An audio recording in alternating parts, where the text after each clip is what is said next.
Thank you very much. Thank you.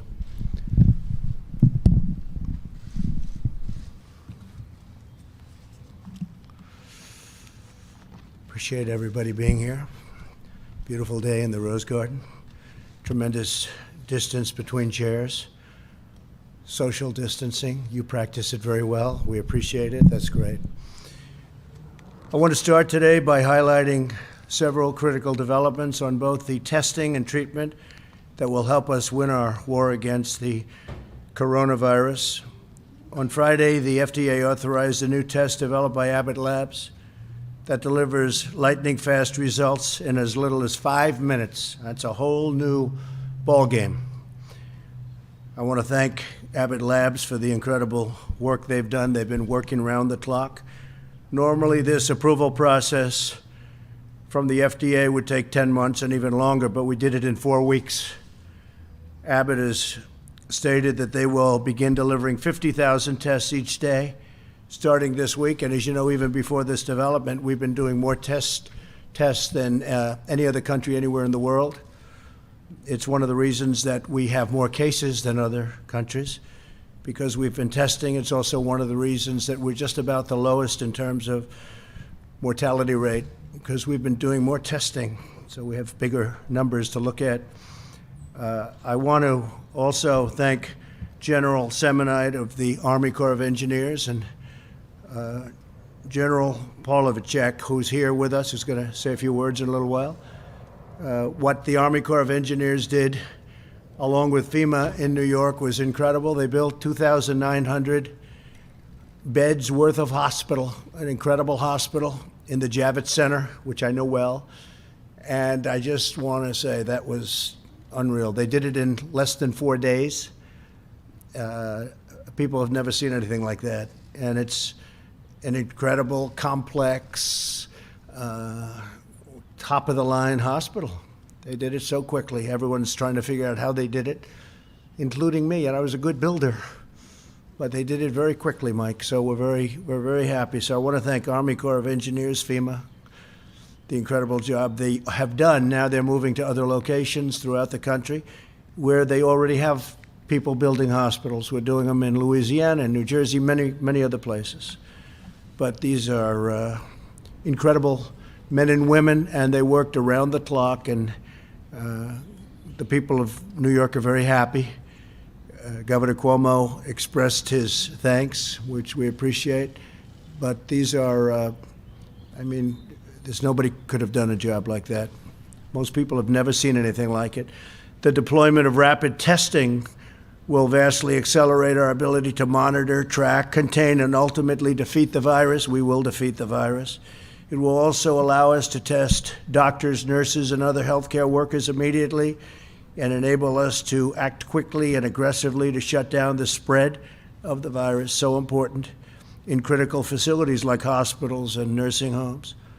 And we will ensure that we can give cities and states the best information to guide local decision makers and making.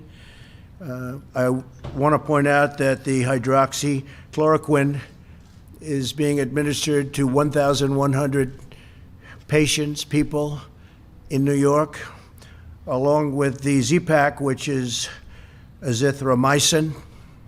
And it's very early yet. It started 2 days ago. But we will see what happens. I want to thank Stephen Hahn, who's a great doctor, left one of the best jobs in our country running an incredible hospital in Texas.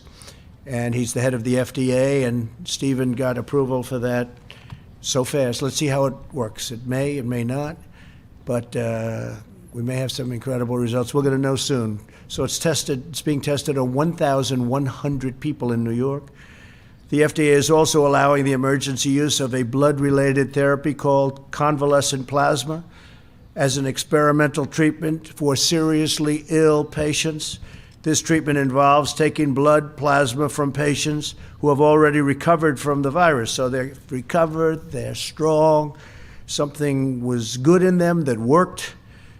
And so we take the plasma from those people that have recovered so well, meaning their plasma is rich in antibodies against the virus, and transfusing it into sick patients very, very, very powerfully. So sick patients will be transfused with the blood taken to boost their immune system. We'll see what happens. And we're having some early results that are good, but we will see. And that's going, I think, very rapidly. Again, we got approvals in really very quick time. We're also looking at an approval for the sterilization of masks. I kept saying to myself, I'd see some of the masks are very complex. We're delivering millions, by the way, millions. But I kept saying, why aren't they able to use that mask a second, third, fourth time? And Mike DeWine, the great governor of Ohio, called me. They have a company that is in the final process of getting approval for the sterilization of masks. And in some cases, depending on the mask, some of these masks are very, very strong, very powerful, very strong material.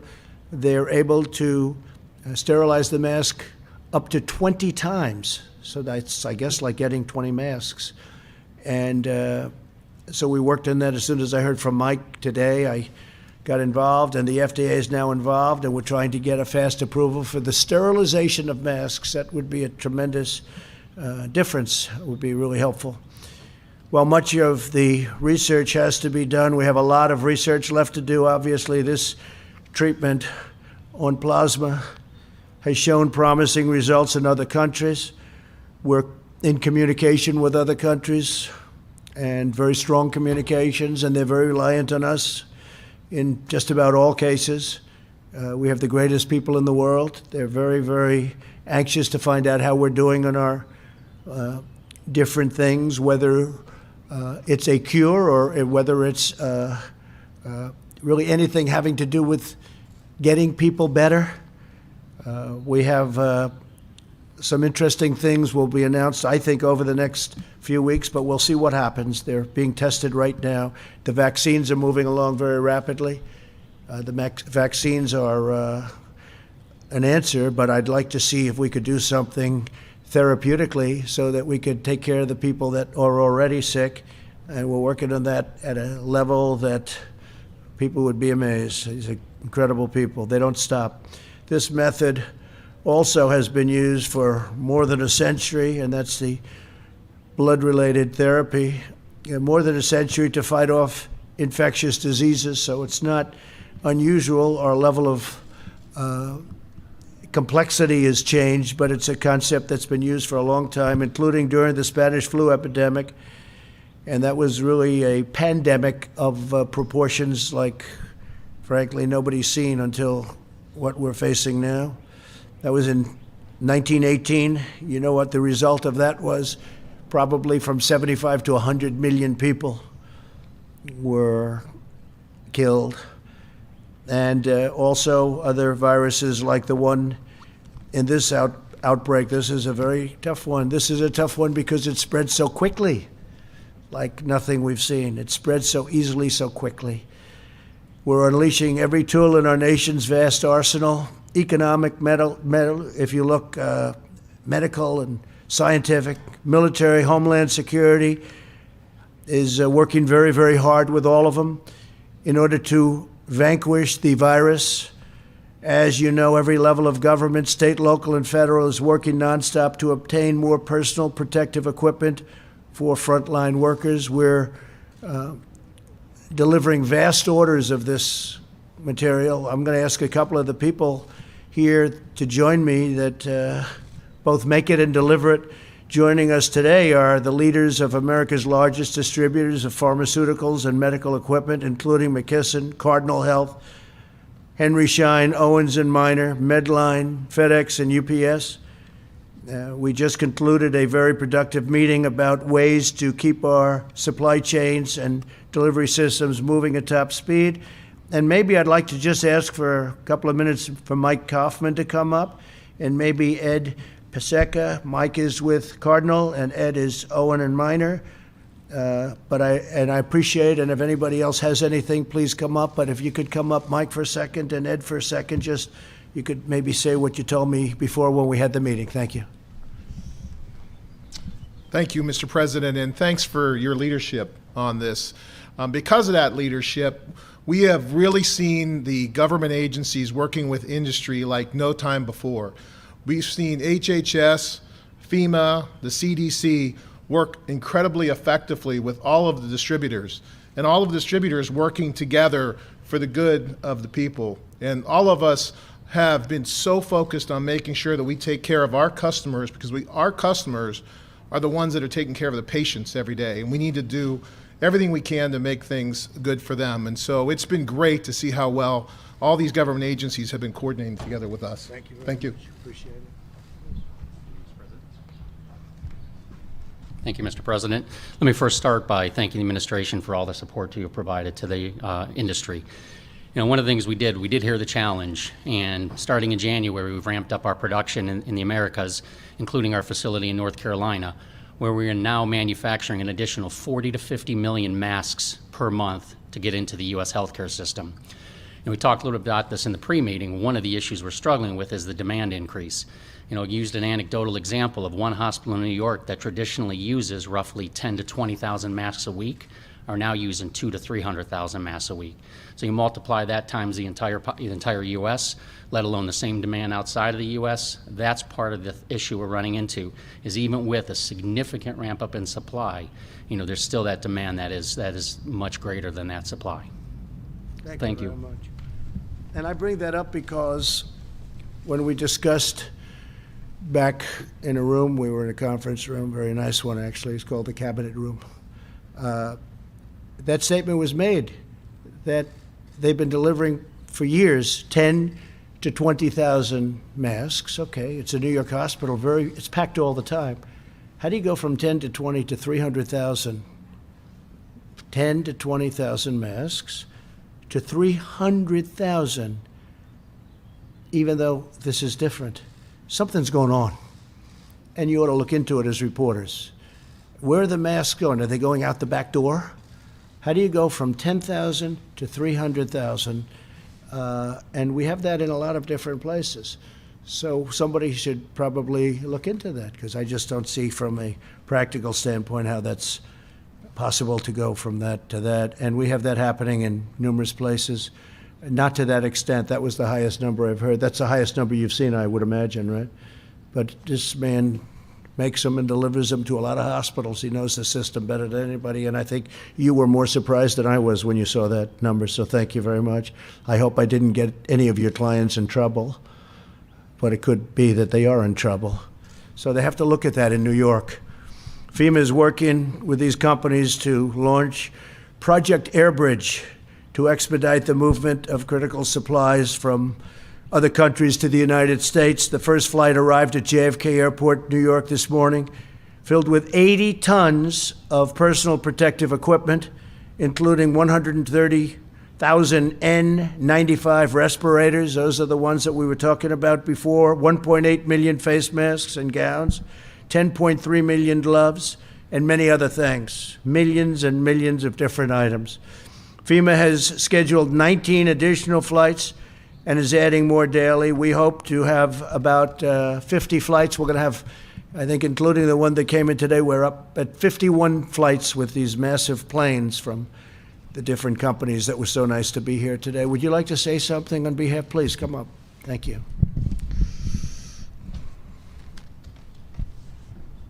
Thank you, Mr. President, for the incredible leadership. I will share with you that UPS is really proud to be part of this effort.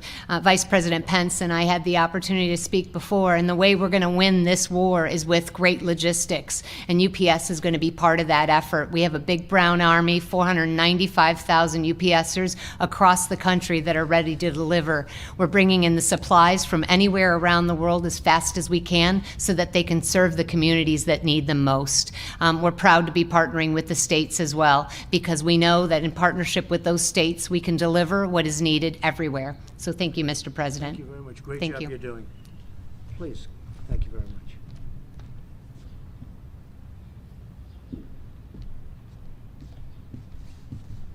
Thank you, Mr. President. I would certainly like to echo my colleagues' comments that the collaboration amongst many of the government agencies and the private market, the distributors represented here today, has been incredible, has been increasing and ramping up over the past weeks.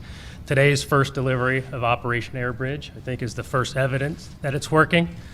The 51 flights you referenced, we're excited about. We look to build upon that. So I would echo my thanks for your leadership, and certainly to the staffs for the terrific partnership and the commitment to protect the people we think about most often, which are the people on the front lines providing care. And maybe just a quick word of thanks on behalf of all the CEOs here to our teams that continue to show up in warehouses across the country, in pharmacies across the country, and do their jobs to keep the supply chain going. The supply chain is working, it's resilient. Supply is a challenge, we're tackling that. Thank you very much. Great job.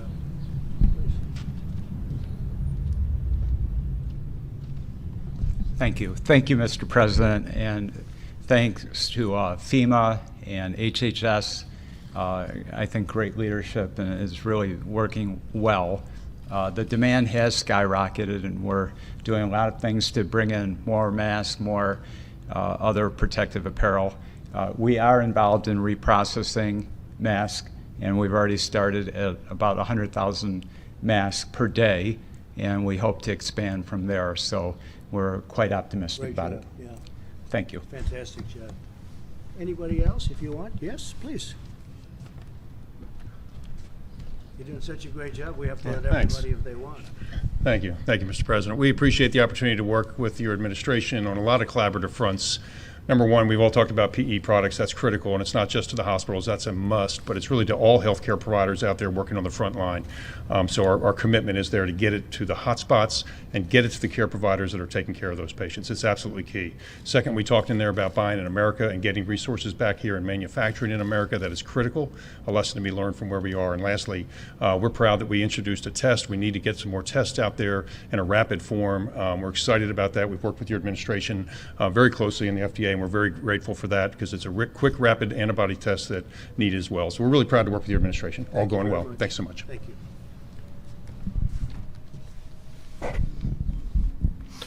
So thank you all very much and for the great job you're doing. It's really incredible, frankly. Many of the states are stocked up.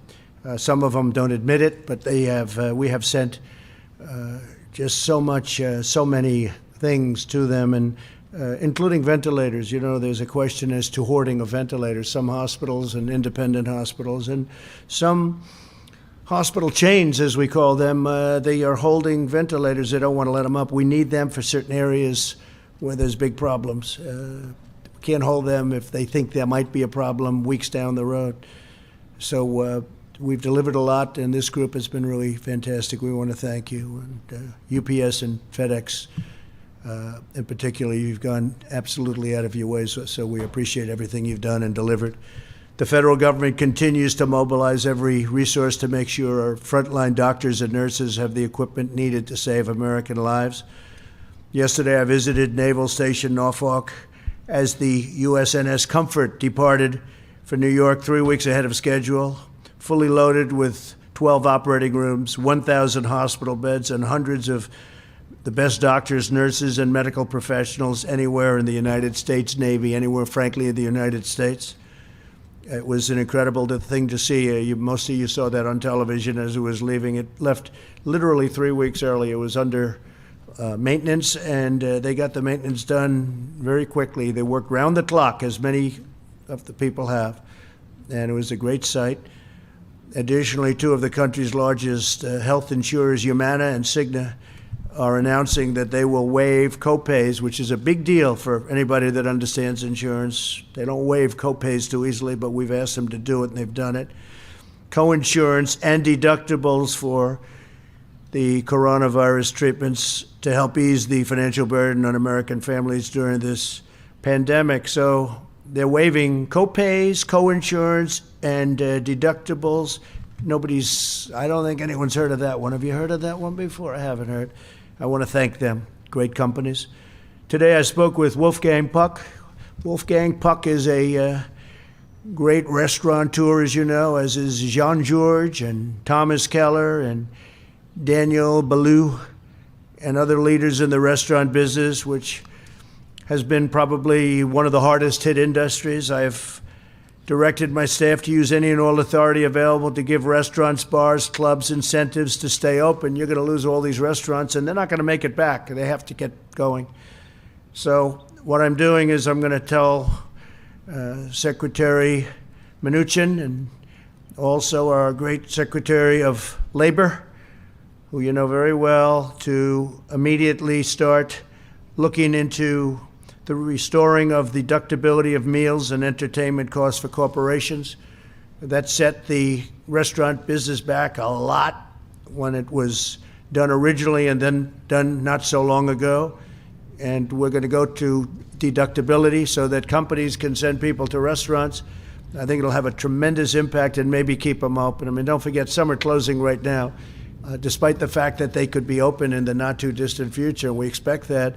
But there are some that aren't going to be able to get open, and we want to make sure they do. So we're going to look at the restoring the deductibility of meals and entertainment costs for corporations so that corporations can send people to restaurants and take a deduction on it like they did in the old days. That was when restaurants were doing really well. The financial relief bill I signed on Friday provided historic relief for American workers and small businesses. It includes $350 billion in job restoration and retention.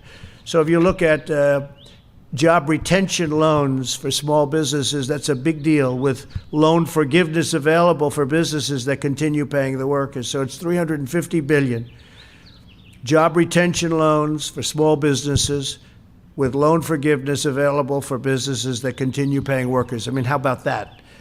$300 billion in direct cash payments are being sent to every American citizen earning less than $99,000 per year, $3,400 for the typical family of four. So they'll be getting a check for $3,400 for the typical family of four.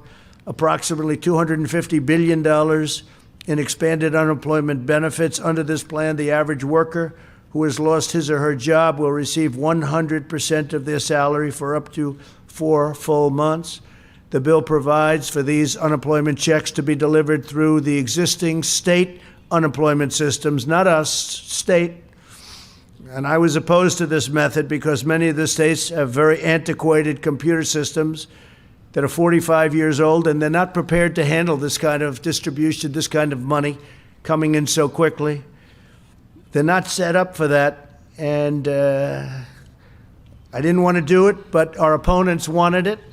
So we did it, and if they don't get their money fast, I'm going to ask that we convene the federal government, that we come back to Congress, and we'll do something where we take care of it, because we can take care of it very easily and quickly, and I said that.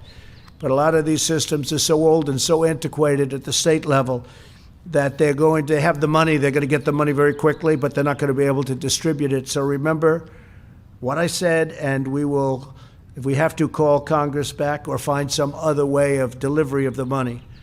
Throughout this great national struggle, the American people have embodied the unrivaled patriotism and willpower that has led America to conquer every challenge, every single one in our nation's history. More than 90% of Americans say they are staying home as much as possible, putting their lives, their careers, their educations, and their dreams on hold out of devotion to their fellow citizens and to their country. Social distancing, that's the way you win. These shared sacrifices are pulling our nation together like never before.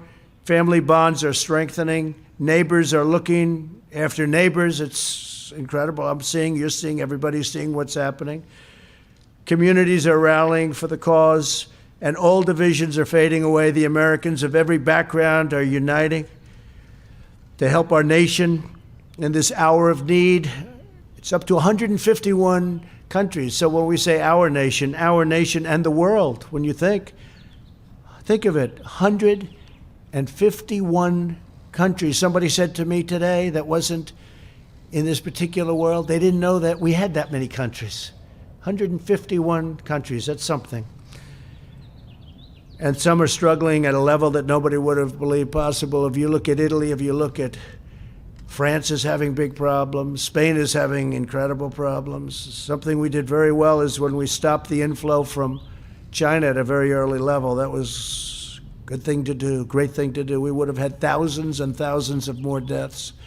And we also stopped the inflow from Europe at a very early level. But those things were very important, especially the initial one, because we had never done anything like it where we closed our borders to a country like that. The modeling put together by Dr. Birx and Dr. Fauci and our other top healthcare we have, and these people are amazing, the healthcare experts who in this country are the best in the world. They demonstrate that the mitigation measures we are putting in place may significantly reduce the number of new infections and ultimately the number of fatalities. I want the American people to know that your selfless, inspiring, and valiant efforts are saving countless lives. You are making the difference. The modeling estimates that the peak in death rate is likely to hit in 2 weeks.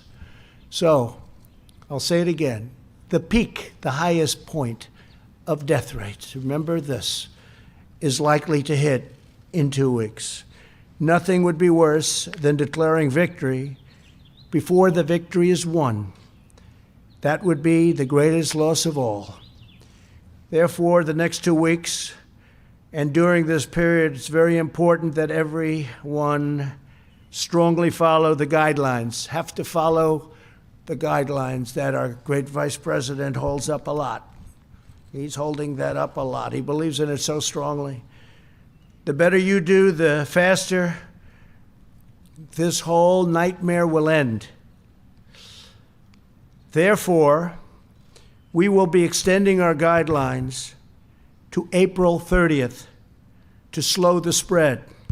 On Tuesday, we will be finalizing these plans and providing a summary of our findings, supporting data, and strategy to the American people. So we'll be having lots of meetings in between, but we'll be having a very important statement made on Tuesday, probably Tuesday evening, on all of the findings, all of the data, and the reasons we're doing things the way we're doing them. We can expect that by June 1st, we will be well on our way to recovery. We think by June 1st, a lot of great things will be happening. I want every citizen in our country to take heart and confidence in the fact that we have the best medical minds in the world tackling this disease. We have the best science, the best researchers, and the best talent anywhere working night and day to protect your family and loved ones and to overcome this pandemic. With the grace of God, we are rising to the occasion. We are proving that no darkness can overshadow the eternal light of American courage. We will win, and when we do, we will rebound with astonishing force and speed. We will be stronger than ever, and we will have learned so much where something like this can never hurt us to the extent it has, and the world. Again, in our present crisis, the strength of our people is our single most important asset, and together we will defeat this invisible curse, this invisible enemy, and rise to incredible new heights. So I just want to thank you all for being here, and we'll take some questions if you'd like. Yeah, please, Kelly. Dr. Fauci said that he thought there could be in excess of 1 million cases in the United States and deaths could exceed 100,000. Do you accept that assessment, and has that formed your thinking about extending these guidelines?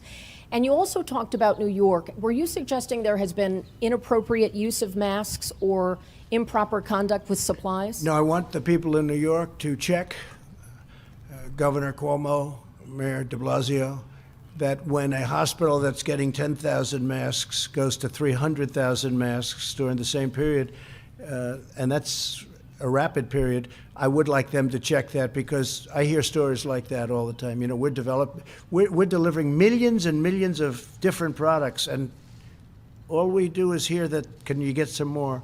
But when you hear that, and I heard that from one of the great companies of the world at doing this, it's a client. And they're going from, you heard it, 10,000, 20,000 tops to 300,000. And that's a hospital that's always full. So I think people should check that because there's something going on. Well, it's not, I don't think it's hoarding. I think it's maybe worse than hoarding, but check it out. Check it out. I don't know. I think that's for other people to figure out. But you don't go from numbers like that. Now, other equipment likewise, because we're delivering a lot of ventilators, and we're building, by the way, we're building and buying, and we have a lot of ventilators that we're going to be sending out very soon. We also have right now in the stockpile almost 10,000 ventilators that we have to hold in case of emergency. We don't want them going out, and then Louisiana has a tremendous problem, which we now know they do. You know, all of a sudden it came very quickly. Louisiana was doing so fantastically well, then all of a sudden it was a big rash of cases. So we have to be prepared to move the ventilators. They're very important pieces of equipment. They're very expensive and they're very complex. It's like building a car. You know, these are expensive, complicated, very complicated pieces of equipment. So we now have 10,000 in, and we inherited a system which was broken. Just like, I'll never forget the day when a general came and said, "Sir, my first week in office, we have no ammunition." That was in the military. We've now rebuilt our military, stronger than it's ever been, and we have so much ammunition. You wouldn't believe it, how much ammunition we have. But the same thing here. We had a stockpile that was deficient. We had testing that was no good. We had a testing situation that just wasn't right.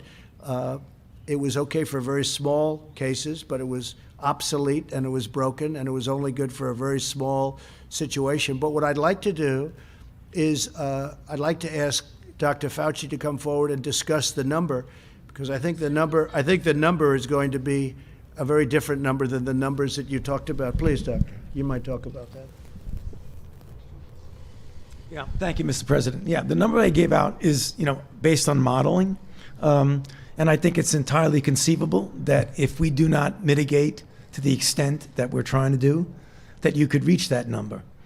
Yeah, it's possible. I mean, you could make a big soundbite about it, but the fact is, it's possible. What we're trying to do is not let that happen. So instead of concentrating on the upper and the lower, we're saying that we're trying to push it all the way down. But the second part of your question was, yes, we feel that the mitigation that we're doing right now is having an effect. It's very difficult to quantitate it because you have two dynamic things going on at the same time. You have the virus going up and you have the mitigation trying to push it down. But the decision to but to extend this mitigation process until the end of April, I think was a wise and prudent decision. Dr. Birx and I spent a considerable amount of time going over all the data, why we felt this was a best choice of us, and the president accepted it. So in direct answer to your question, the idea that we may have these many cases played a role in our decision in trying to make sure that we don't do something prematurely and pull back when we should be pushing. Deborah, please, could you explain the 2.2 million if we did nothing? Because a lot of people would like to know that. So thank you. I mean, you all know you've all seen the models. You've seen the models from Imperial. You've seen the models from Columbia. We've reviewed 12 different models. And then we went back to the drawing board over the last week or two and worked from the ground up, utilizing actual reporting of cases. It's the way we built the HIV model, the TB model, the malaria model. And when we finished, the other group that was working in parallel, which we didn't know about, HIME, and Chris Murray, ended up at the same numbers. So if you go on his website, you can see the concern that we had with the growing number of potential fatalities. All of the flu models predicted anywhere between 1.6 and 2.2 million fatalities if we didn't mitigate. I think you all knew those numbers. Some of them predicted half of the United States would get infected and have that level of mortality. So we've worked very hard together to really look at all of the impacts of the different mitigations that have been utilized around the world and use that evidence base to really bring that data and that evidence to the president to consider for extending, which is not a simple situation when you ask people to stay home for another 30 days. And so they have to know that we've really built this on scientific evidence and the potential to save really hundreds of thousands of American lives. And we know that's a huge sacrifice for everyone. We know it's a sacrifice for every mother and child and father who's also self-isolating. There are people that have to go out to work, and we know the compromises that they're making. But it's all to protect not only Americans, but the healthcare providers that are on the front lines, and you've seen them, and you've seen how difficult this has been. And so we're really working. There will be a comprehensive piece presented on Tuesday that really talks about not only diagnosing individuals, but also increasing our surveillance now that we have more test kits so that we can really stop and contain new infections. At the same time, we're really dedicating test kits still to the critical diagnosis so people can get the treatment that they want. And so that we can ensure as when people come to the hospital that they know that the nurses and the doctors and the equipment that they need will be there to serve them. Because together as Americans, we're going to bring down the number of infections so we don't have 2.2 million deaths or 1.6 million deaths, but really work very hard to keep this in the lowest numbers we possibly can. I just want to reiterate, because a lot of people have been asking, well, what would have happened if we did nothing? Did nothing. We just wrote it out. And I've been asking that question to Tony and Deborah, and they've been talking to me about it for a long time. Other people have been asking that question. And I think we got our most accurate study today, or certainly most comprehensive. Think of the number, 2.2, potentially 2.2 million people if we did nothing. If we didn't do the distancing, if we didn't do all of the things that we're doing. And when you hear those numbers, you start to realize that with the kind of work we went through last week with the $2.2 trillion, it no longer sounds like a lot, right?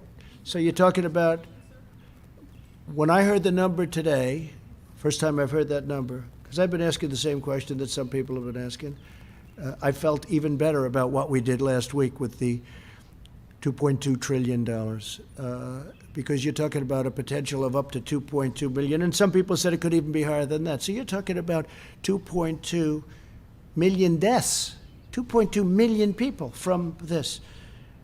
And so if we could hold that down, as we're saying, to 100,000, it's a horrible number.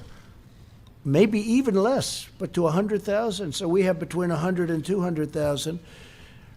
We all together have done a very good job. But 2.2 up to 2.2 million deaths, and maybe even beyond that, I'm feeling very good about what we did last week. Yes, please, go ahead, please. President, given that you're announcing that you're extending these guidelines, was floating Easter a mistake, do you think? And No. Does this, can you tell us why? And It then, was just an aspiration. We actually will be hitting, potentially, this was with our meeting before, on Easter, we probably, well, that could be a peak. That could be a peak period. That could be the peak, sadly to say, that could be the peak number of deaths before it starts coming down. No, that was aspirational. We had an aspiration of Easter. But when you hear these kind of numbers and you hear the potential travesty, we don't want to do anything where, we don't want to have a spike up. We don't want to do it soon, and then all of a sudden you go down, you're coming down, and then you start going up again, because we discussed that could happen. And we don't want that to happen. We've gone through too much. So that was an aspirational number. I didn't say Easter. I said it would be a great thing if we could do it by Easter. And we know much more now than we knew 2-3 weeks ago. Easter should be the peak number, and it should start coming down, and hopefully very substantially from that point. Okay, thank you. Please. OAN. Jen Pellegrino with OAN. Yes. Thank you, sir. Mr. President, your approval ratings have been the highest they've ever been, as well as the ratings on your handling of the virus. Yet there are some networks that are saying they're debating whether or not to carry these briefings live. Do you think there's a link between the two? Well, I don't know. I know that, well, that's a nice question. Thank you very much.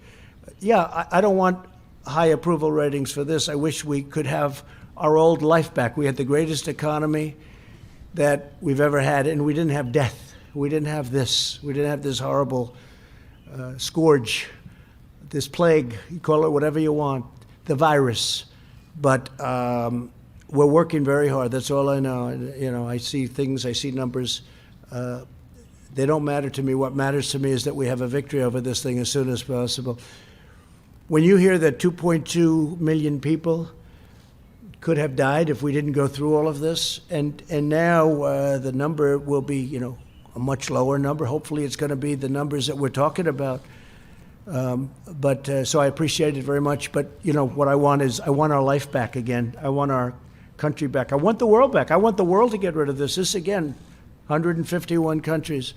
And we're going to do it. We're going to have a great victory. We're going to have a great victory.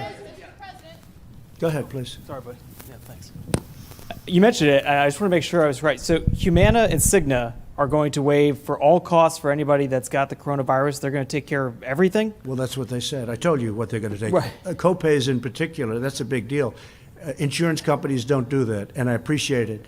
Humana and Cigna, they should be getting a lot of credit for that. Will there be other companies? I don't just know. those two? Well, or? Those two are getting a lot of credit right now for it, and they should, because it's something that, it's a lot of money they're waiving. And so we thank them. Will there be other companies? I wouldn't be surprised. Are you calling on them to do it, There's sir? great spirit. I'll tell you what, yeah, I'd love to have them do it. Let them waive those copays. There's a great spirit in this country right now. Mm-hmm. I mean, I know insurance companies better than anybody. They just don't do that.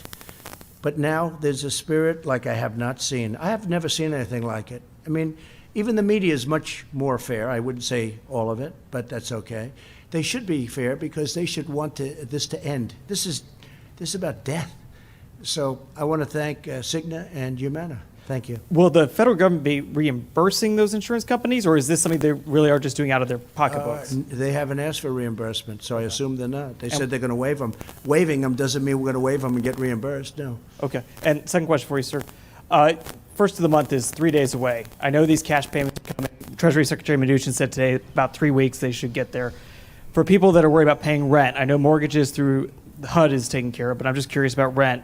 What should people be doing for the first of the month? Well, they're going to be getting the money. I will tell you, I think landlords are going to take it easy. We may put out a statement on that. I think a lot of people that are owed money are going to take it easy. They don't sort of have a choice. But a lot of concessions are made, just like the insurance companies. A lot of concessions are being made that wouldn't have even been thought of 3 weeks ago, not even thought of. So a lot of really positive things are happening. Please, behind you. Thank you, Mr. President. Yesterday, why did you publicly threaten quarantine on New York, New Jersey, parts of Connecticut? I didn't do that at all. Read the statement. Read the statement. Read what I said. I said we're going to look into possibly quarantine. I didn't say we're going to quarantine. I looked at it as a possibility because a lot of our professionals suggested quarantine. I said we're going to look at it. We then looked at it. You see? Who are you with? Bloomberg, right? I can't imagine that. Let me just tell you, I didn't threaten it. I don't go around threatening. What happened is people, professionals, very good professionals, love the idea of doing that because that's sort of the ultimate in distancing. You can't do. They didn't want New Yorkers where they're having a problem necessarily going down to Florida where they have less of a problem. So the concept of quarantine was thrown out to me. Really would love to do it. They would love to do it. And I thought it was too much to do because the people are doing a great job with it. Also, it's very hard to enforce. But by please, speaking about you. it publicly, by speaking about it publicly and letting it be known that it's a consideration, do you think that you maybe frightened some Americans? No, I think we made people aware to stay in your houses and do good. Now we did an advisory. It's a strong advisory. The governors are running the advisory, the 3 governors, New York, New Jersey, Connecticut. And I think we did a great thing. But all I did yesterday, as you know, you can see it, you can read it, you can read, and you can see very simply that I said that we are looking into it.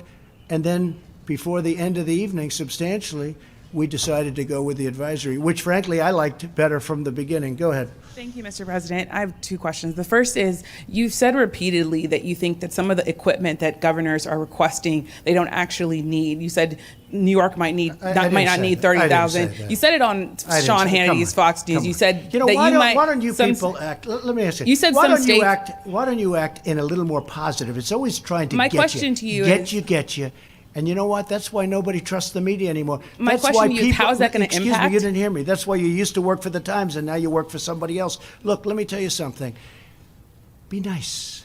Don't Mr. be President, my threatening. question Don't is- be threatening. Be nice. Go My ahead. question is, how is that going to impact how you fill these orders for ventilators or for masks? Your not gonna views that impact. you're not going to, it's not going to We're impact you at producing all. tremendous numbers of ventilators. We're doing a great job on it. Mike Pence, our vice president, has headed up the task force, which has been incredible, the job they've done. We have everybody in the White House working on it. We have everybody in the country is working on this in one way or the other.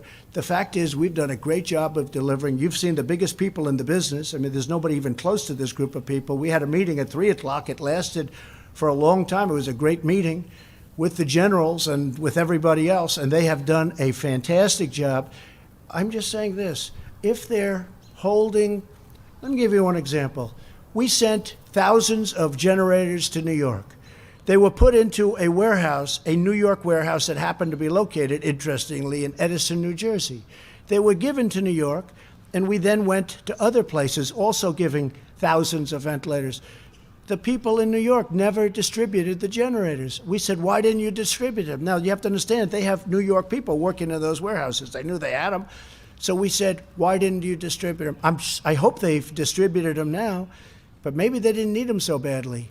But just so you know, we're all, you, me, everybody, we're all on the same team.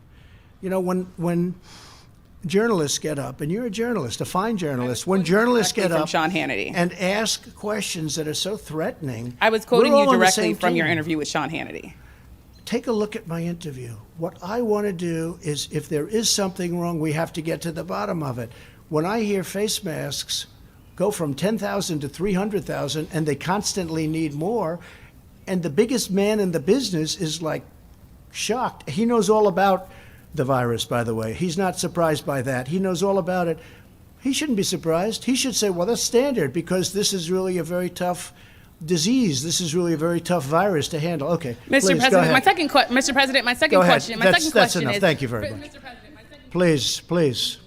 That's enough. That's enough. That's not fair to your other reporters. It's not fair. You had a long time, a long question. If we have time, I'll get back to you for your second question. Is that okay? All right. Thank you. I appreciate it. Thank you, Mr. President. Just to follow up on previous questions, you said that the peak will hit in 2 weeks. Well, we don't know that, but we think the peak will hit. You think it will hit in Right. 2 weeks? That is our Sure. two doctors here. Can you just share with us your understanding of how bad it will be so the American people will be prepared for it? Well, I can. I think I'll ask doctor and doctor. Maybe you could both come up and give your opinion on that, because that's really. And I have another question on Okay, Italy, please. please. Thank you. I mean, we have great concerns when you look at the model. As I told you, look at the Chris Murray model, where he shows a rapid escalation, and you can see it happening with the people we're losing every day throughout America. And you can see it going up, just like cases, and we're starting to lose people at the same rate. And we have deep concerns about that. And I think we're meeting and we've had calls with the clinicians, and that has been extraordinarily helpful. I think you're watching the alerts. I mean, we have a different population than Italy or Spain. And so because of that, our doctors and our nurses are getting information back really quickly so that they can talk to each other about how to really combat this. We're seeing things here that weren't reported in other countries. And so I really want to appreciate, I know doctors and nurses are going full out, but they're also taking the time in their 2 hours of sleep to write us about what could be happening when you see the cardiovascular disease and others. So in the model, and there's a large confidence interval. And so it's anywhere in the model between 80,000 and 160,000, maybe even potentially 200,000 people succumbing to this. That's with mitigation. In that model, they make full assumption that we continue doing exactly what we're doing, but even better, in every metro area with a level of intensity, because we're hoping that the models are not completely right, that we can do better than what the predictions are. But we're tracking it very closely, and I think there's people around the United States really helping us. Scientists across the country have really given freely of their time to really help us not only model this, but really assure that the American public knows how important it is that they stay doing this. You know, you could see from the recent data, and I'll have Dr. Fauci talk, about young people that are being impacted here. We didn't see that the same way in Europe. But our population is about 8 or 9 years younger. And so we have to be attentive to all aspects of this, to children, to young people, to adults. We know still the people with pre-existing conditions and the elderly are at particularly high risk, but we don't want to lose any American. And so that's why I think the president came to the conclusion that at a minimum we have to continue what we've been doing, but even better, to every metro area out there, we have to do better. We have to ensure that we're protecting each other. Tony, you want to? So, at the risk of offending my modeling colleagues, models are good, but models often generate the kind of anxious question that you asked, is how bad could this possibly get? And as I've said many, many times, a model is as good as the assumptions that you put into the model. And very often, many of these assumptions are based on a complexity of issues that aren't necessarily the same, as Dr. Burke said, from one country to the other. So when you give a model, you have the worst extreme, you have the best extreme. Often the worst extreme means that you don't do anything. You just, as we say, let it rip and let it go. If you go to the lower end, that means you've actually mitigated really to the utmost. So what I like to do as a scientist, a physician, a public health official, is to not ignore models, but say, look at the data as it's evolving and do everything you possibly can to mitigate that instead of getting overly anxious about the extremes of the model. Again, not to push them aside completely, but the reason the president made the announcement today about going to the end of April is because we want to make sure that we don't prematurely think we're doing so great. We may be, but we want to push it to the extreme. So take that with you, and maybe you'll be less anxious. Okay.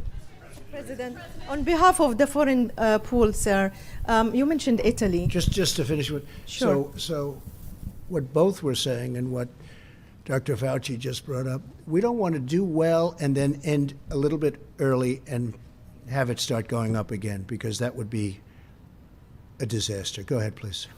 You mentioned Italy. Italy is a close ally of the United Yes. States.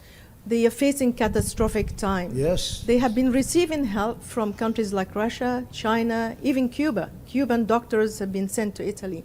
Is the United States stepping in to Yes, help we a are. close In fact, ally like I Italy? met last night with our people. We're sending them a lot of different things that we're not needing because we're obviously in need of a lot also.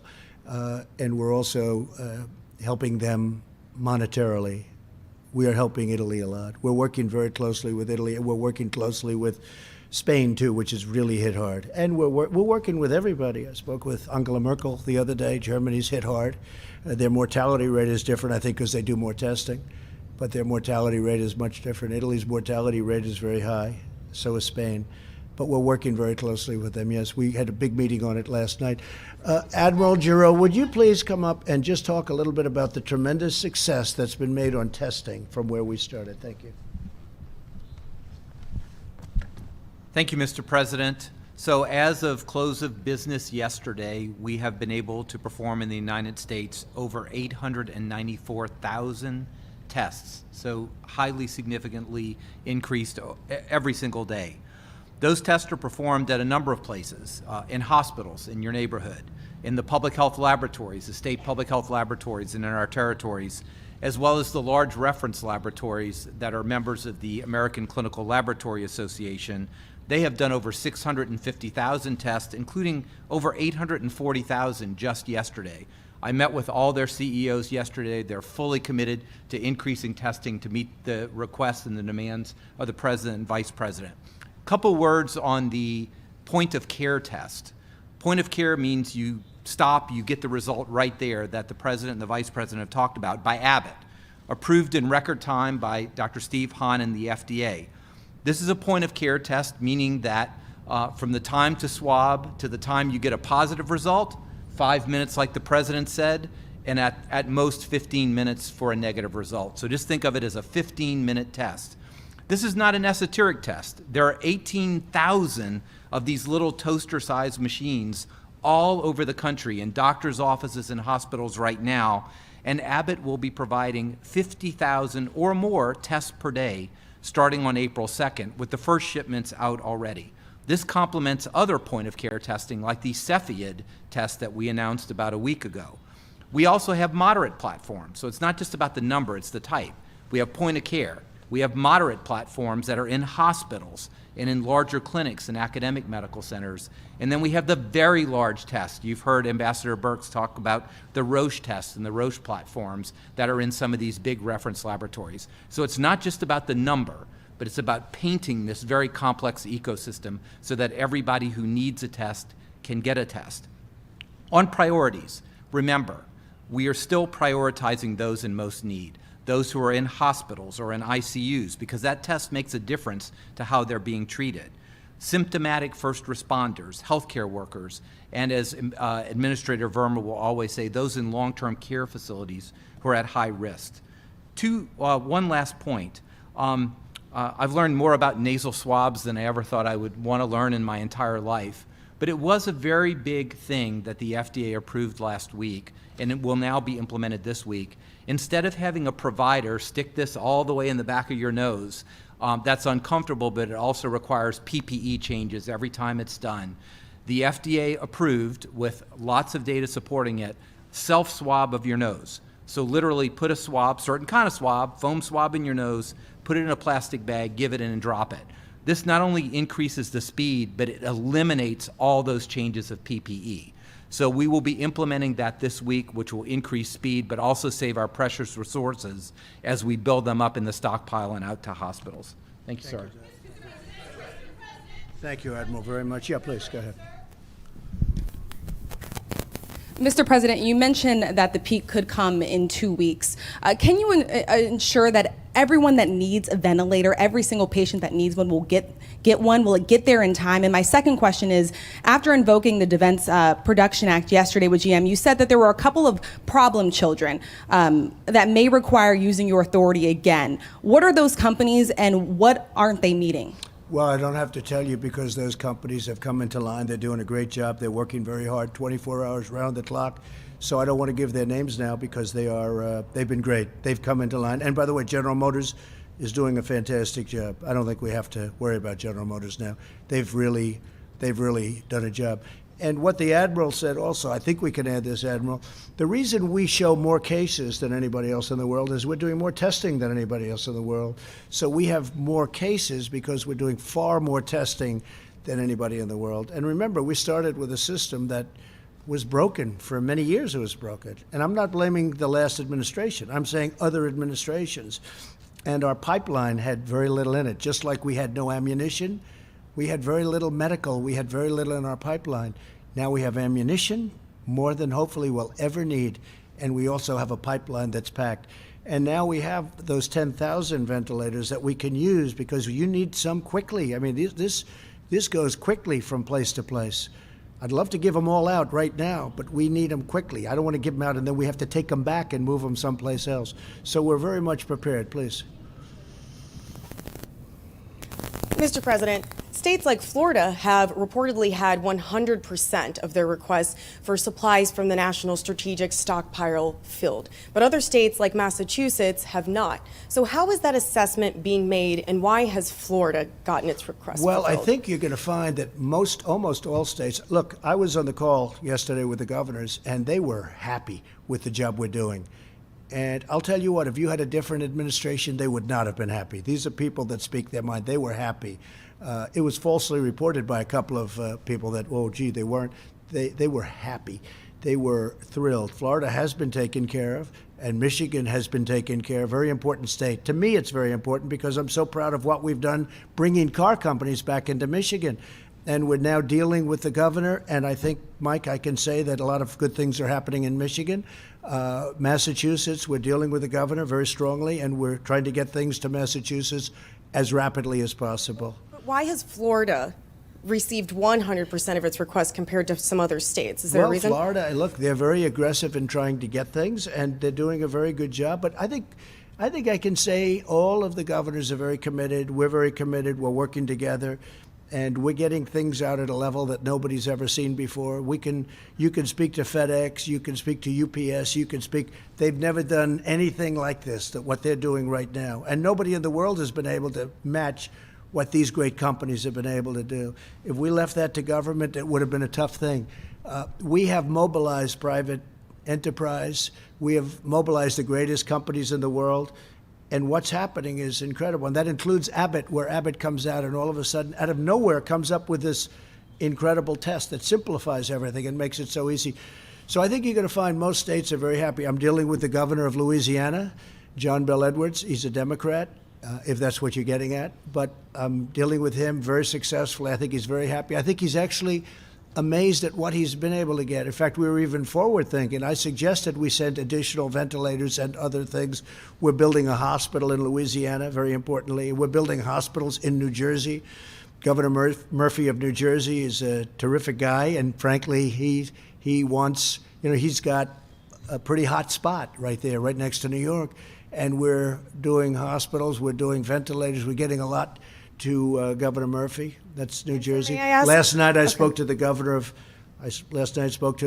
of Connecticut. We had a great talk with him. We are really doing a job. Look, Gavin Newsom, the governor of California, he's been terrific. We sent him a boat way ahead of schedule, the ship way ahead of schedule, hospital ship, the Mercy, with 1,000 beds, operating rooms, and it's been in LA for 3 days already. So I think they're really happy. And when you think about it, in New York, we built 2,900 hospital rooms, beds. Nobody's ever seen it before. The governor's never seen anything like that before. This was done by federal government, not by state government. This was done by the federal government. They're opening it tomorrow. I wanted to be there so badly, but Secret Service and all of the people involved won't let me. They won't let me. I would love to be there, but they won't let me for obvious reasons. But I would have loved to have been at the opening tomorrow of the hospital in New York, Javits Center. But we're very proud of the job we've done. We've mobilized and getting better and better every day. And the task force headed by your vice president, the job they've done, and they don't even sleep. Okay, any other questions? Sir, may I just follow up on your letter to the governors that you sent, since we were on the topic of governors? You sent a letter to governors at the end of the week saying that you guys were going to be developing criteria to be able to classify counties based on whether they were hotspots or whatnot. And I wanted to know if you have enough tests currently to be able to accurately rank those counties. Yeah, we're ranking counties and we're ranking states. And a lot of people put out false information because they don't know what they're talking about. And we took over a dead, barren system. We took over a system that was obsolete. It was good for a tiny little sample of people. And even that didn't work because when CDC first looked at their test, the biggest problem they had is the test didn't work. That wasn't from us. That's been there a long time. Now we have the best tests in the world, and nobody has. Now they're all calling, can we get the quick test? We call it the quick test, where, by the way, probably more accurate, and it takes a few minutes. I mean, it's pretty amazing what we've done. No, we're getting along great with the governors. Yeah, go ahead, please. No, go ahead, please. Okay. Thank you so much, Mr. President. I wanted to ask you more specifically about the strategy that you plan to unveil on Tuesday. What factors are you taking into consideration? What can the American people expect? And is it possible that these April 30th guidelines could be extended? Well, we hope not, but we think it's going to, we have aspirational thoughts. We would have loved to have been a little bit sooner, but we have to do it right. We could have done it. We could have done it on Easter, but there was a good chance that if it's coming down or if it's still going up, maybe it's going to be coming down by that, but we just felt it was too soon. We can't take a chance. Again, because of what we've done and because of the fact that we've stopped the flow from China so early, because the question is from a lot of my friends, why don't we just wing it? Why didn't we just wing it? And I kept asking, and we did models now. Finally, we got these models in. And you hear about the 2.2 million people would have died. I don't mean we would have had 2.2 million cases. These are 2.2 million people would have died. 2.2 million people. Look, we're going to have a meeting or speech or press conference or something on Tuesday. I thought what I do, I was going to announce the end of April on Tuesday, but I said, let's do it now, because somewhere along the line it's going to leak. We might as well just do it now and get rid of all the leaks. This way it didn't, nice and clean. But we have to really do a great job for another couple of weeks, and I think we're going to be in great shape. And we're going to be in a position, even with what we're trying to do with restaurants, with deductibility, we have to get these restaurants back in. We have to get our businesses open. We have to get the planes flying. We have to get everything going. We have to get even the cruise ships. I mean, we have to get those cruise ships moving along. We had the greatest economy in the history of the world 3 weeks ago. And now we've said, please don't work anymore.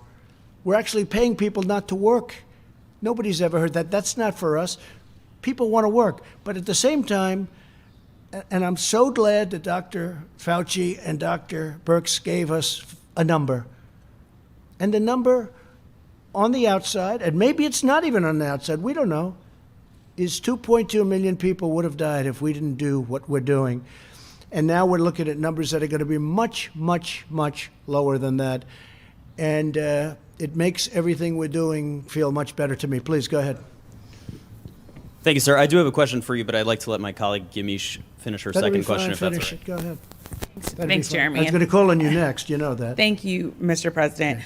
You've also said that at one point that you thought more people might die from the economic tragedies and the economic problems in America due to the coronavirus outbreak. What health officials are telling you that? And Dr. Fauci, could you speak to that, the idea that there might be mental health and suicide related to this? Would that outpace at some point the virus's impact on this society?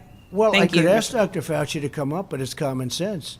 You're going to have massive depression, meaning mental depression. You're going to have depression in the economy also, but you're going to have mental depression for people. You're going to have large numbers of suicides. Take a look at what happens in a really horrible recession or worse.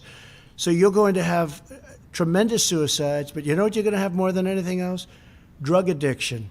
You will see drugs being used like nobody's ever used them before, and people are going to be dying all over the place from drug addiction, because you would have people that had a wonderful job at a restaurant or even owned a restaurant. I spoke to great people today that have done a great job, and one day they're at the top of their business. They're celebrity chefs. They've got the most successful restaurants, and in one day they have nothing.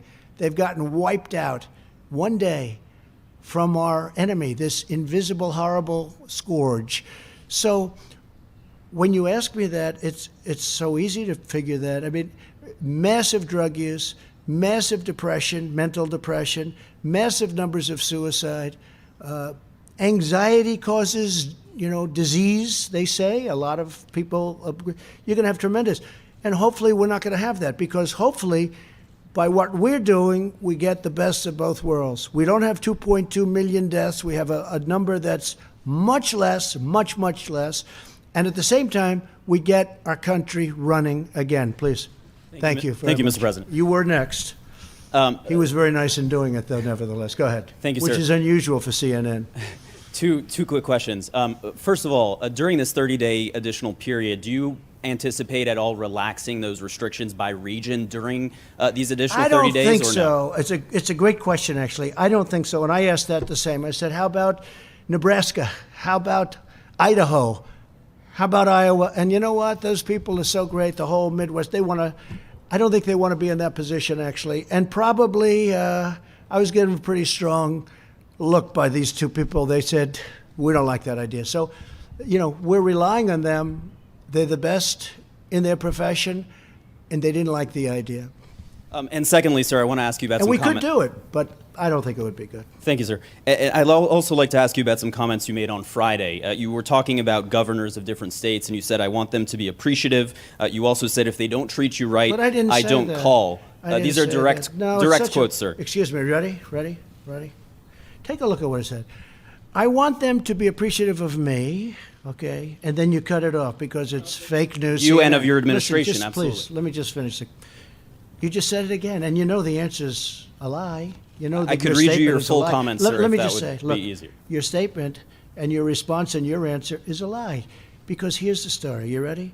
I said, I want you to be appreciative of me, and then you go on, and then I go on, and you cut it off. But it says You said, because I when want you're them to not, be appreciative. I don't want them to say things that aren't true. I want them to be appreciative. We've done a great job. And I'm not talking about me. I'm talking about Mike Pence, the task force. I'm talking about Thank FEMA, you. the Army Corps of Engineers. Thank you. But then you went on to say, if they don't treat you right, I don't call. He's a different type of person, I don't you call. said, referring to No, the I vice don't president. call. No, I don't call the governor of Washington Why in now. this time? But Mike Pence calls, and the head of FEMA calls. I don't stop them. Did I ever ask you to do anything negative, Mike, to Washington, the state of Washington? Michigan, I love that state. That's one of my favorite places in the whole world, Michigan. And I'm so proud of what's happened with the auto industry. It's coming back to Michigan. No, I don't have to call because I'm probably better off not, because we don't get, he's a failed presidential candidate. He's a nasty person. I don't like the governor of Washington. So you know who calls? I get Mike Pence to call. I get the head of FEMA to call. I get the admiral to call. But what you didn't say, see, you started it off and you talked about, I have to be appreciated. But then, when you read the rest, it said, because if you don't appreciate, you're not respecting these incredible people, the two admirals, you're not appreciating FEMA and the Army Corps of Engineers who built 2,900 beds in 3.5 days, and you're not appreciating all of the work that's been done, and you're not appreciating these incredible people from private enterprise that are delivering things in numbers that nobody's ever seen. See, and that's why people aren't watching CNN very much anymore. That's why they don't like it. That's why your ratings are no good. Because you, even after knowing the truth for days now, you bring up the old lie. Read the rest of your question, the rest of your statement, you didn't put in. You have to put that in. And it said in there, FEMA, and it said in there, Army Corps of Engineers, because when they disrespect me, they're disrespecting our government. And you know what? I don't mind if I'm disrespected, but they can't disrespect the Army Corps of Engineers and FEMA. Okay. Why is the lack of appreciation? Please go ahead.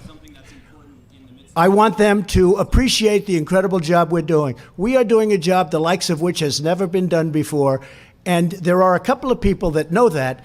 But for political reasons, let's say they're Democrats. They don't want to give this administration credit, and that's okay. But I don't have to deal with them. But our vice president does deal with them. Please, go ahead. Thank you, Mr. But that's President. why CNN is not trusted anymore. They are not trusted. They are fake news. Remember that. Go ahead. Yes, you are. Go ahead. Thank you, Mr. President. I wanted to ask you about the extension of the CDC guidelines you've announced today through the end of next month. And of course, you know that there have been shelter-in-place orders that have been imposed by governors and mayors all throughout the country. And when you take that all into account, it sounds like, and it seems like you've acknowledged that America essentially will be shut down for the next few weeks, maybe even the next 2 months. You mentioned June 1st as a date in which you'd like America No, we think it's going to really start to open up. We think that that's going to be the bottom of the hill. That's where we're looking at June 1st, maybe even a little bit sooner than that. So we have this hill. If we did nothing, the hill would have been up here. We did a lot. We did just about maximum. And we got lucky because we stopped China from coming in, and then later on we stopped Europe from. We got lucky. We got very lucky. The people that were coming in here, they went to Italy, they went to Spain, they went to other countries. We got lucky, and they got unlucky, to be honest with you. You look at what's going on in Italy and Spain in particular. So, no, I don't want that. June 1st, we think we can reach the bottom of that hill on June 1st, and that would be a great thing. And I have confidence in the two doctors. I think that that could be a date. It could even be sooner. Could be a little bit later. It could be sooner. But I think people would be very happy if we did a job and saved potentially millions of lives. I think people would be very happy with that date. My question, sir, actually has yes, please, go ahead, Mr. please. President, my question actually has to do with the $2.2 trillion relief bill that you signed into law. In your view, do you think that another relief bill, another phase bill, may be necessary? And are you prepared to support that, Mr. President? Well, I'm prepared to do whatever is necessary to, number one, save lives, and number two, bring our economy back strong just like it was before. I think our economy has a chance to be just as good and even better than it was before. And remember, a lot of the money that you read about, that's all coming back. These are loans to great companies that got stopped from doing business. They'll be back very soon. So much of the money that we're talking about, that money's coming back, and we'll take warrants, meaning we'll take pieces of the company for the taxpayers of our nation. I expect that we'll make a lot of money with that money. We're going to make a lot of money, and that's okay. I don't even want to talk about making money, because what I want to talk about is two things. Number one is saving lives, and number two is bringing our economy back, okay? But I think we're going to do very well. That whole money, a lot of it's coming back. Please. Mr. President, thank you. Earlier this afternoon, you had tweeted that there are on average 8.5 million Americans tuned into these daily press briefings. Yet there are some networks out there that are, concerned about taking these briefings. No, I know exactly what you're saying. No, I've read that. What do you say to Well, these I've read that detractors? CNN doesn't want to cover them. I've read that, except they can't help them because the ratings are so high. If the ratings were low, they wouldn't be here.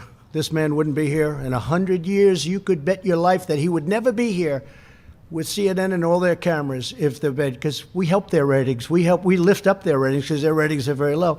But for the most part, I haven't heard that. I will say the Washington Post has a drive on not to go to the President of the United States news conference because, frankly, so many people are watching. We're getting the word out. We're getting the accurate word out.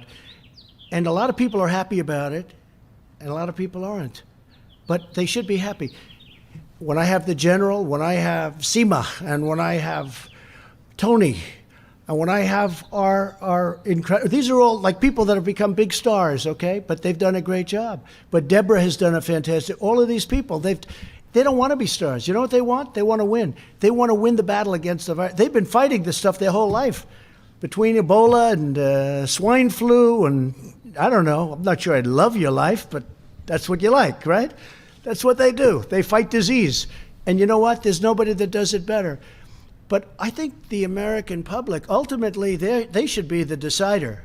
It's like if they don't want to watch, they shouldn't watch. And we shouldn't have bigger ratings than The Bachelor or, as the New York Times said, we have Monday Night Football type ratings. Now, I didn't say that. I have no idea what they are, in a sense, but I know that the Times, they say it's all the news that's fit to print. I say it's all the news that's not fit to print because I think they are not honest people. But that's okay. But they can't help it. But even they said that the ratings are like Monday Night Football ratings and that these are like Bachelor finale. That's their end. When the big deal happened, I have no idea what happened because I'm too busy working on this. Somebody will tell me what happened. So, no, I think it's terrible. When they don't want the President of the United States to have a voice, you're not talking about democracy any longer. Please. Thank you very much.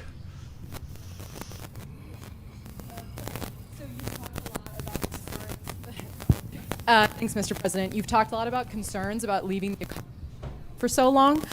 Was there any dissent from your top economic advisors in your decision to leave the guidelines in place until the end of April? No, and this is before we heard the 2.2 million people.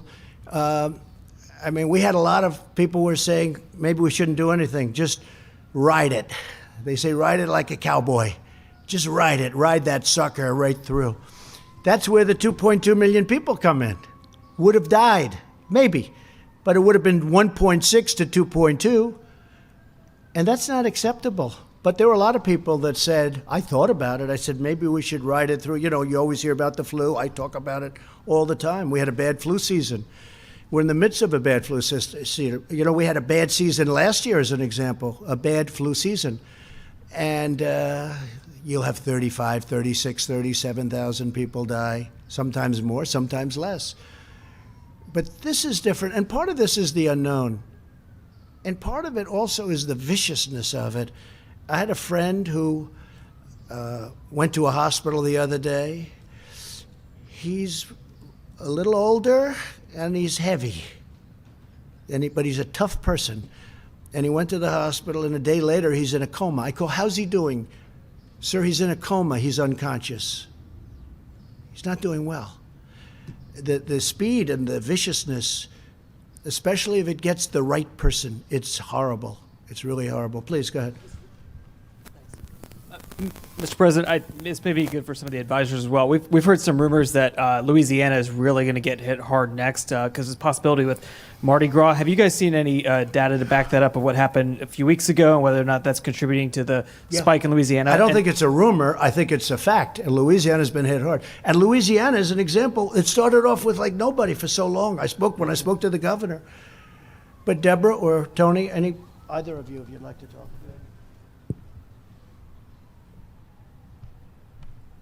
You know, I think you heard us talk about a week ago that we were very worried about the numbers and how they were increasing in Louisiana, how they were increasing in Cook County, how they were increasing in Dearborn and Detroit. And I think those are areas that we're still watching very carefully. And like the president said, when people get this virus, some people do very poorly. And when certain metro areas get exposed to the virus, we see this really very rapid expansion of the virus. We think it may have been circulating there for a couple of weeks. I don't like to look backwards. I only like to look forwards, and really we are putting all of our effort into ensuring that the people of New Orleans, the people of the Detroit region, frankly the people of New York. I mean, some of the fastest growing counties are not New York itself, New York City. When you look at it per 100,000, it's Rockland, it's Bergen. So I mean, all of these places are people that have transited through cities, and that's why we really did want the travel advisory, just to really warn people to watch out for their own health, to really take their temperatures. And so it can go from 50, 100, 500 cases, and the next thing you know, it's 2,000, it's 4,000, it's 10,000. And because it then gets across all communities, people get very sick. You know, you made the comment about New Orleans. This can happen anywhere, and that's really one of the issues that we're concerned about, and why we were so reluctant to pull back at a time when we need to put our foot on the gas as opposed to on the brake. And as what Dr. Berg said, this is exactly what you see.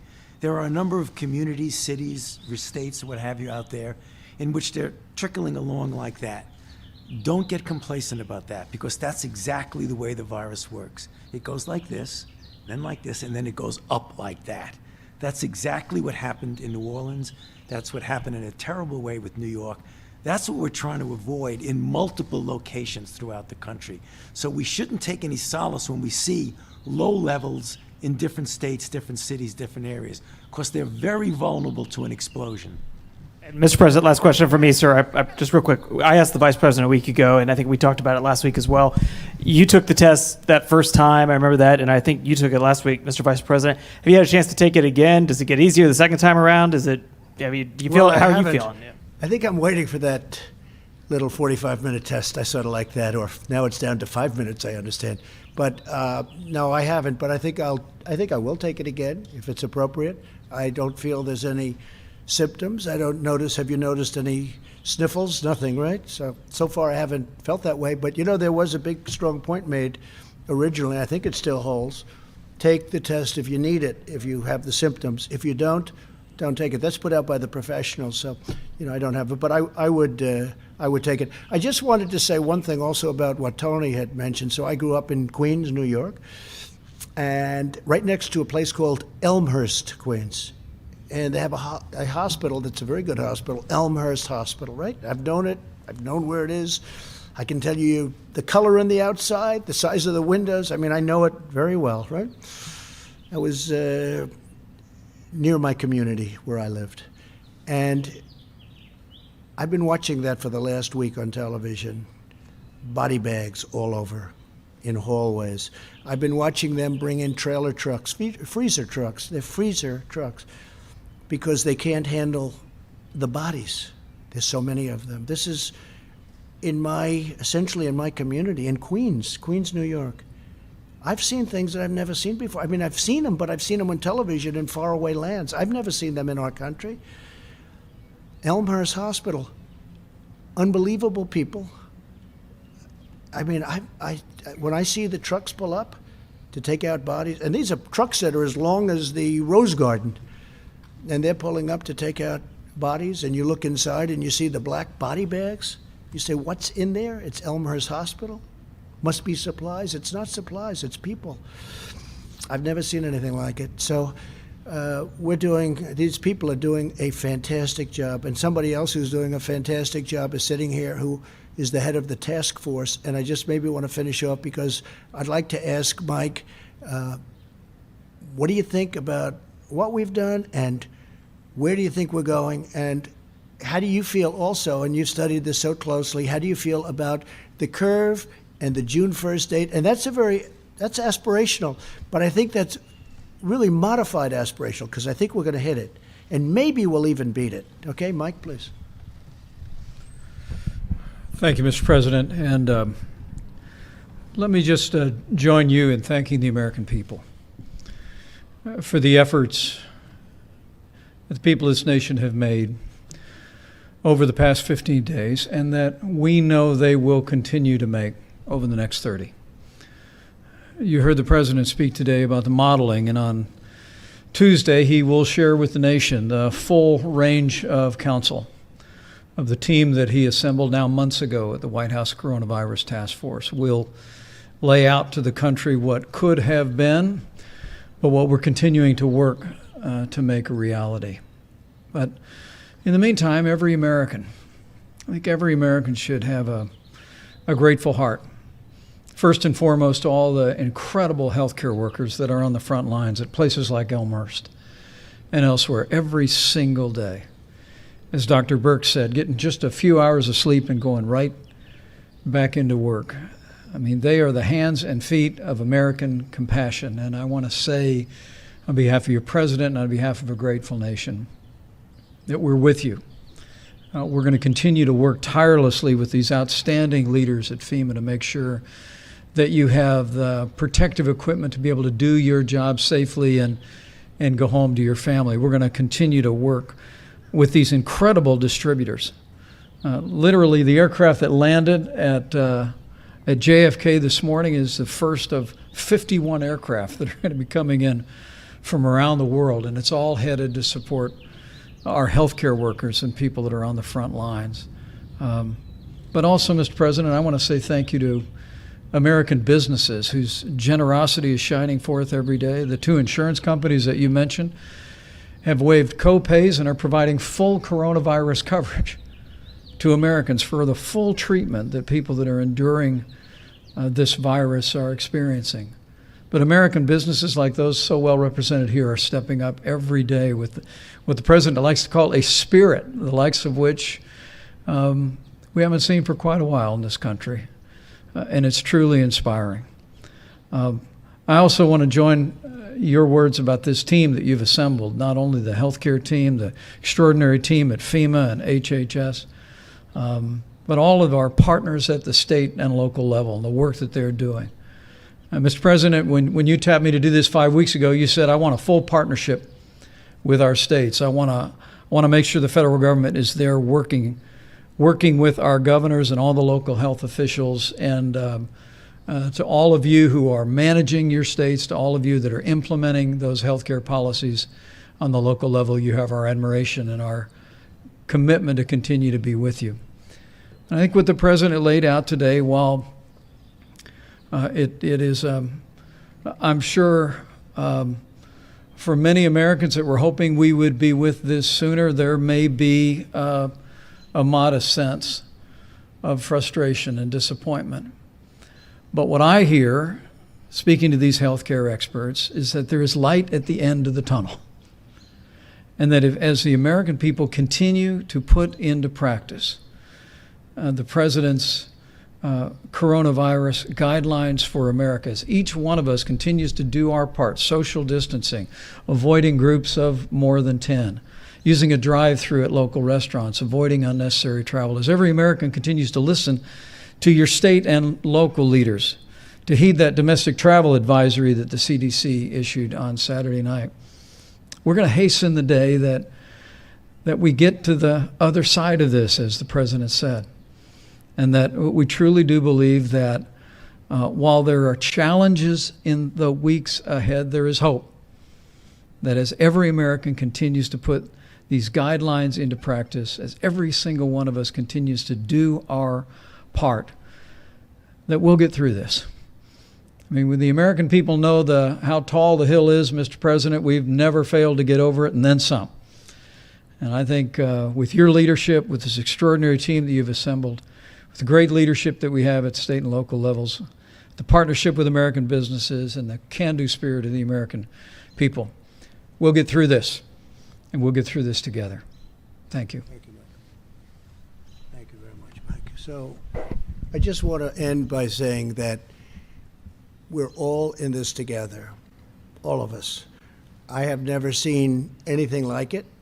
The unity, the esprit de corps, the spirit, I've never seen anything like it. It's a beautiful thing to watch. Unfortunately, the enemy is death. It's death. A lot of people are dying. So it's very unpleasant. It's a very unpleasant thing to go through. But the level of competence, the level of caring, the level of love, I just think it's brilliant. And it's possibly happening in other countries. Possibly, I don't know. I can't speak to other countries, but I can speak to the United States of America. And I've said it before, and I'll say it again. I am very proud to be your president. Thank you very much. Thank you, everybody. Thank you.